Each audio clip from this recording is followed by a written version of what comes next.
Nah, sekarang kita lanjut cara berbagai alat musik dalam menghasilkan bunyi. Ada dengan cara dipetik, digesek, dipukul, dan ditiup.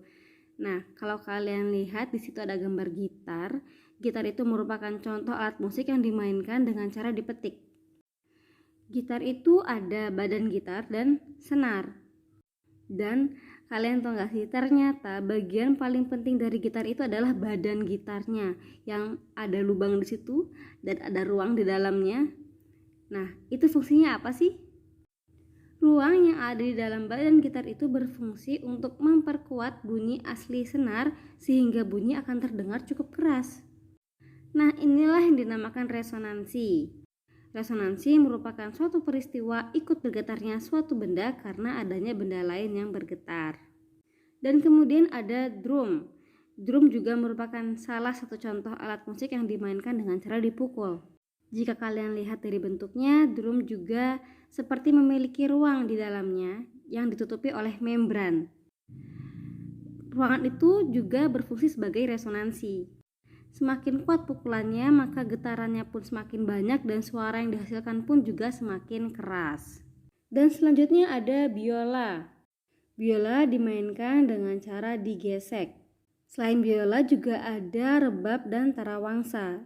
Itu juga alat musik yang dimainkan dengan cara digesek. Menggesek dawai biola ini bertujuan untuk menggetarkan dawai. Nah, badan biola beresonansi ketika dawai-dawainya digesek.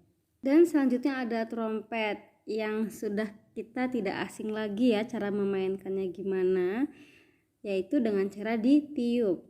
Nah, kalau kalian lihat trompet ini juga bentuknya seperti tabung, seperti silinder. Nah, nada suara itu diatur dengan membuka dan menutup lubang yang terdapat pada badan trompet. Semakin kuat tiupannya, maka getarannya pun juga semakin banyak dan suara yang dihasilkan pun juga semakin keras. Dan selanjutnya ada piano. Kalian tahu gak sih, ternyata di dalam piano pun juga ada dawainya atau juga ada senarnya. Tapi bedanya piano ini tidak dimainkan dengan cara dipetik atau digesek, melainkan dengan cara ditekan. Saat kita menekan tuts piano, sejenis palu kecil yang ada di dalamnya menghantam dawai dan membuatnya bergetar sehingga menghasilkan bunyi. Sehingga dapat disimpulkan bahwa berbagai alat musik itu mengeluarkan bunyi karena adanya getaran.